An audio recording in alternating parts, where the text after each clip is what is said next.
Video, and the title of the video is, do religious extremists require deradicalization, niacin, or both? Sounds crazy. I'm going to get into what I think. Now, as I start this video, I want to remind people I am not a doctor. I am not a nurse practitioner. I am not a registered nurse. I am not a nutritionist. I am not a dietitian. I am none of that. And I want to go further, and I want to state that I am not affiliated with the Church of Scientology, nor am I a Scientologist, nor do I believe in anything about the Church of Scientology. But what I have looked at was the purification rundown and things of that nature. What got me into it was when people were saying that Tom Cruise was crazy for calling out, I believe it was Julia Roberts, on her encouragement for people to use, antidepressants. People were calling him crazy, and I said, no, what he's saying makes absolutely perfect sense. I worked in mental health. I've seen people go from normal to horrible on psychiatric medications. And I looked more into Scientology regarding that. I already had a rudimentary understanding of some things about Scientology due to the fact that I was a Talimite. And one of the things that interested me was the work of, Jack Parsons, or John Parsons, or, the guy that created JPL, Jack Parsons. But he also had, two other names. So let's get into this. I'm going to get into this, and I'm going to talk about what this is. Okay, so the purification rundown, also known as Purif or the Hubbard method, is a detoxification program which involves heat exposure for up to 5 hours a day and can exceed 4 weeks in length. It was developed by Scientology's founder, L. Ron Hubbard, and is used by the Church of Scientology as an introductory program. It forms the basis for drug rehabilitation and detoxification programs operated by the church, by church-affiliated groups such as Narconon, Criminon, which is what's important, and Second Chance. Let's see what these are. So, Narconon is the drug rehab, but Criminon and Second Chance are what I'm interested in. So let's take a look here. Criminon is a program rehabilitating prisoners using now this is also how Charles Manson got into Scientology. Many people that are fans of Charles Manson might know that he was a Scientologist for a brief time. This is how he got involved in it, was the Criminon program.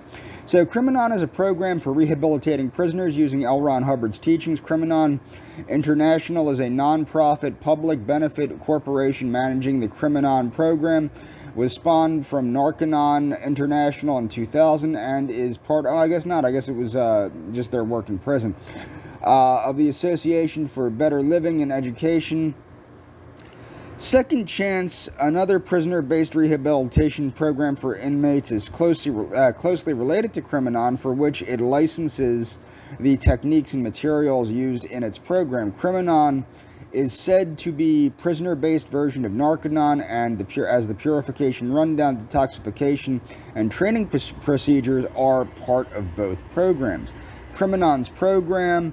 Criminon originated in the mid-1970s, as an alternative name for the Committee to Re-Involve Ex-Offenders, a Scientology group.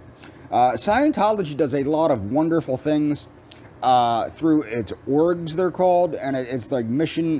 They're like missionaries that go out and they rehabilitate society, for lack of a better term.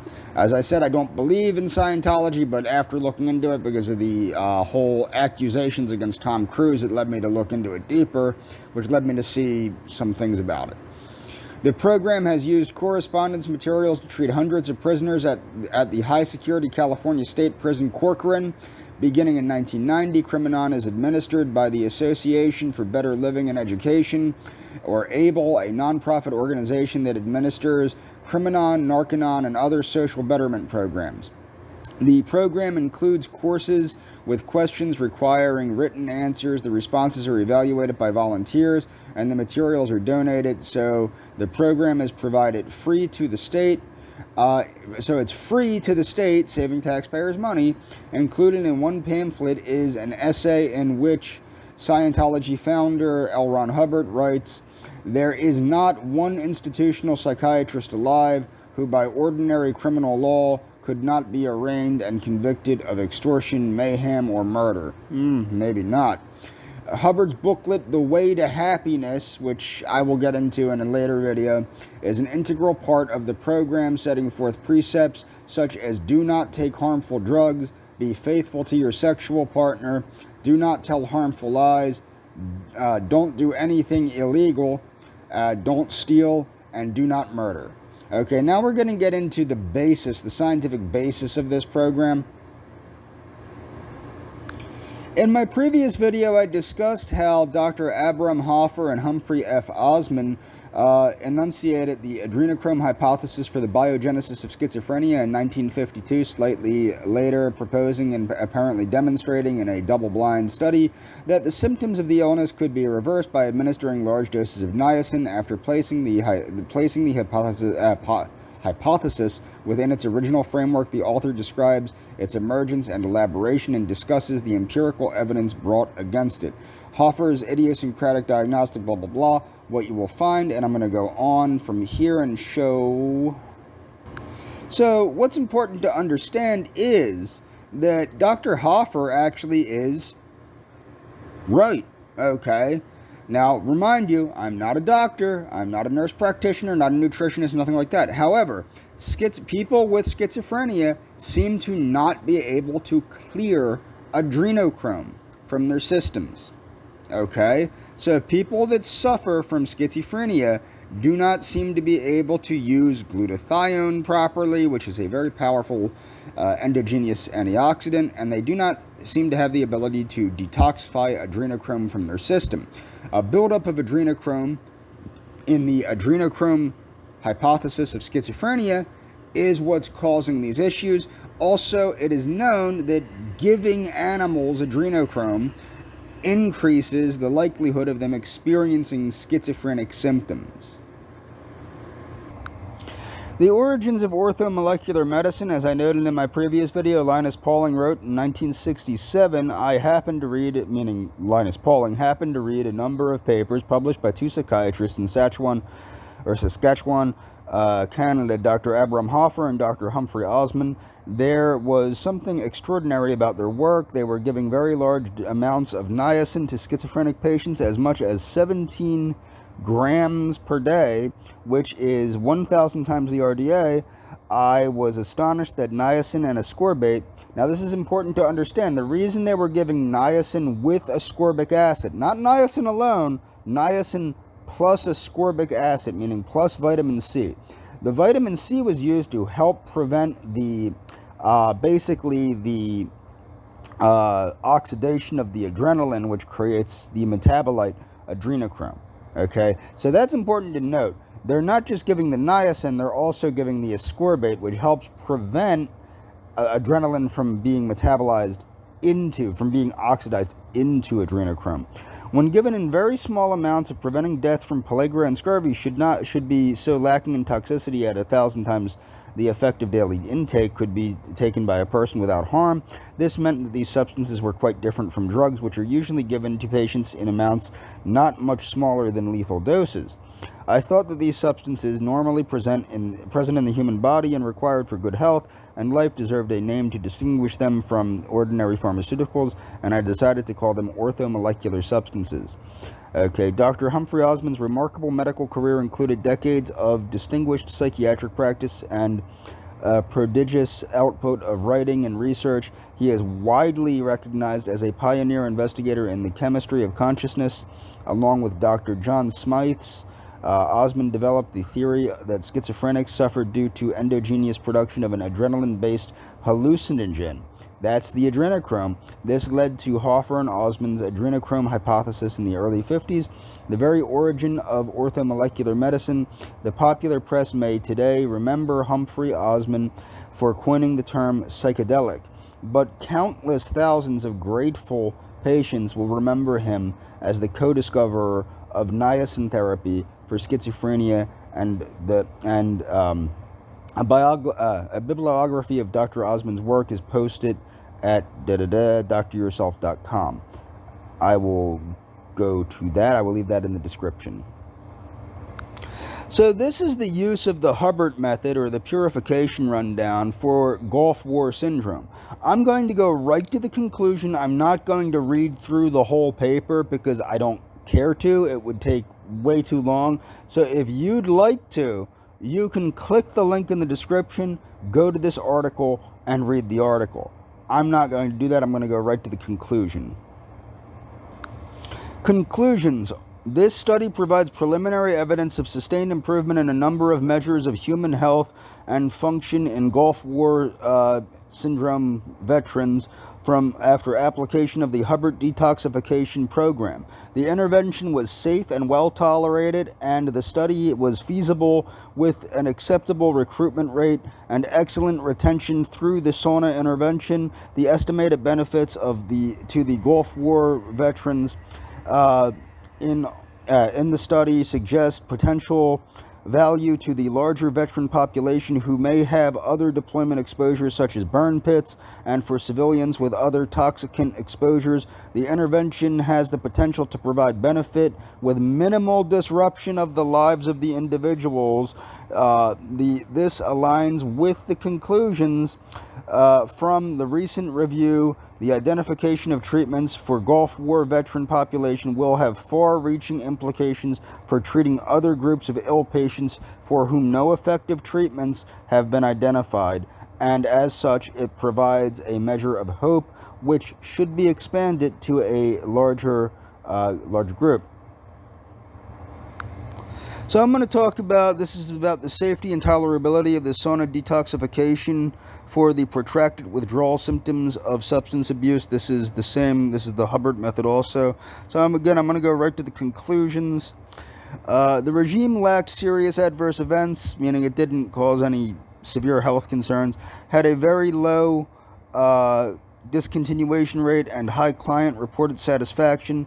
Indicated improved physical and emotional symptoms. Therefore, broader investigation of this sauna-based treatment regime is warranted. Now, this is about using niacin in sauna therapy for the removal of arsenic, cadmium, lead, and mercury in sweat. Systemic review. Again, I'm going to go right to the conclusions. I want to make sure that everyone knows that all of these research, all this data will be linked in the description. You can click on it and read the reports yourself. I'm just going to write to the conclusions so that I don't make this video like 18 hours long.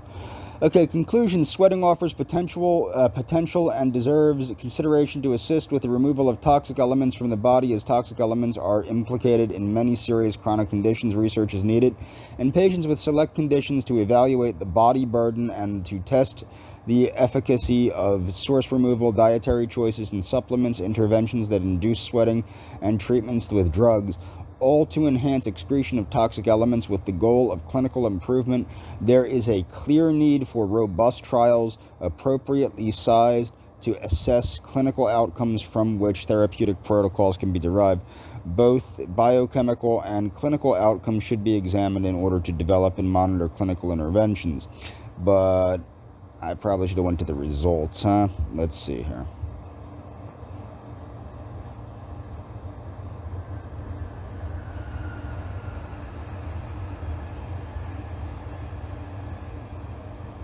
We'll go down to the discussion. Here we go.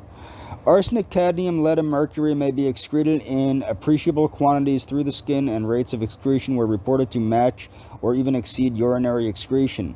This is of particular interest should renal compromise limit urinary excretion. Renal, of course, kidney compromise of the kidneys, meaning the kidneys are injured in some way. Limit urinary excretion. Most of the research identified was over 20 years old, and collection methods varied widely, although authors described thorough pre-cleaning methods. Sweat concentrations measured in research setting are not well validated and validated. Okay, Now, Dr. Hoffer did live into his 90s, and I wanted to give a quick look at what Dr. Hoffer took daily. Now, of course, he's old because he was an older gentleman at the time of the filming of this. But let's see what Dr. Hoffer took daily to help to prevent illness.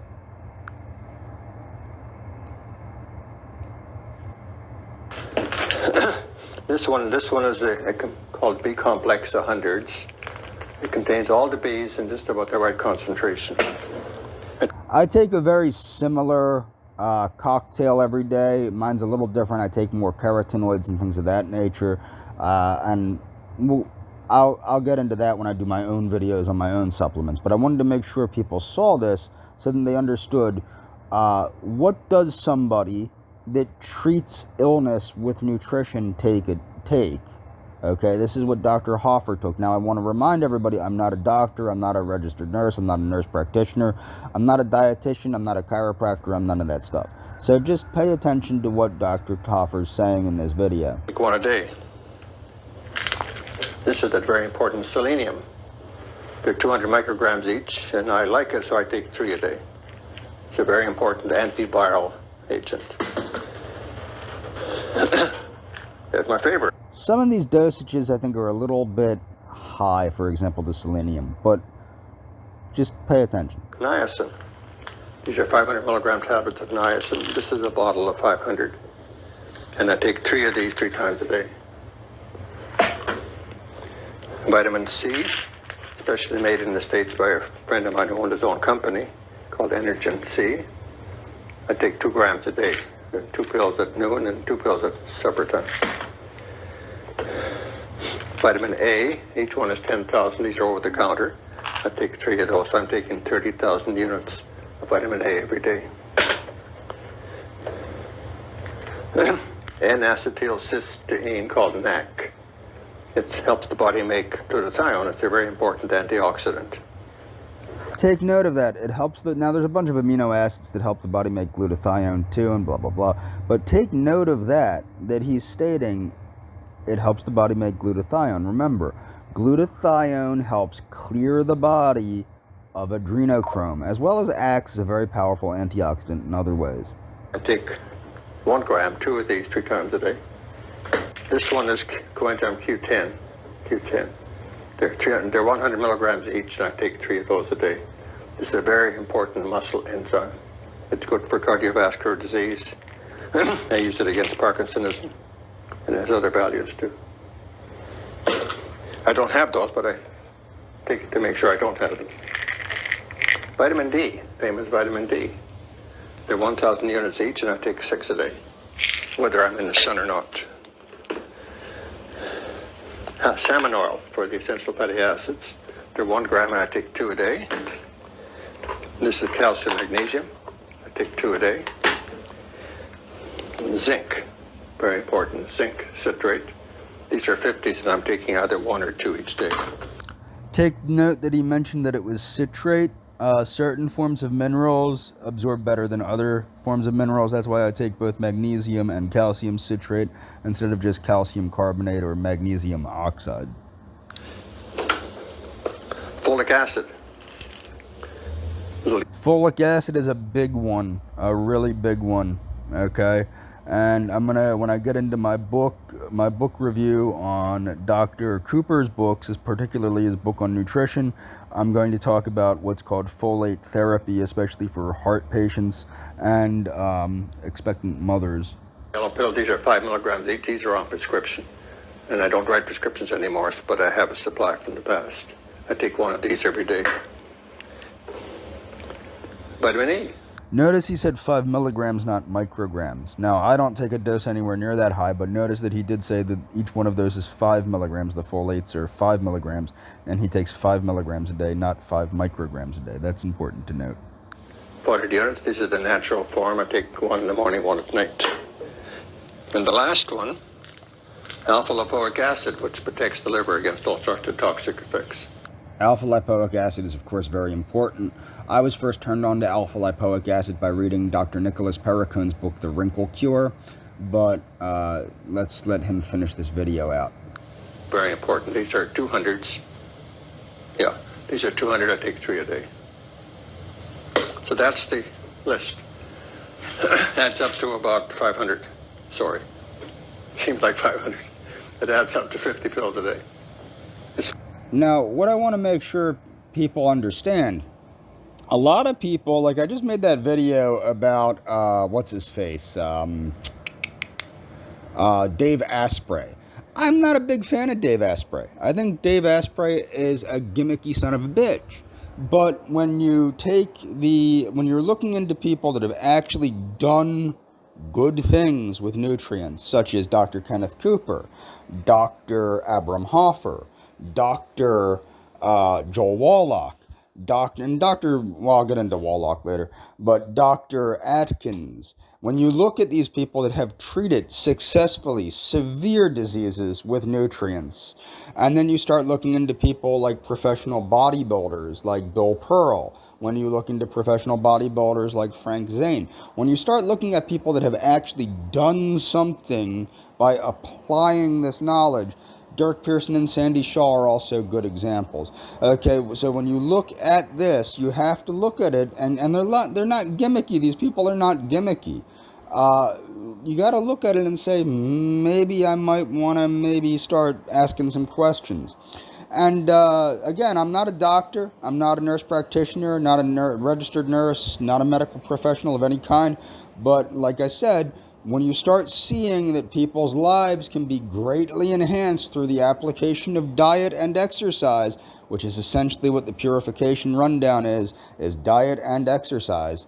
Okay, you have to start asking yourself, might this not be something that I might want to implement in my own life to better my own life? And that's all for this video.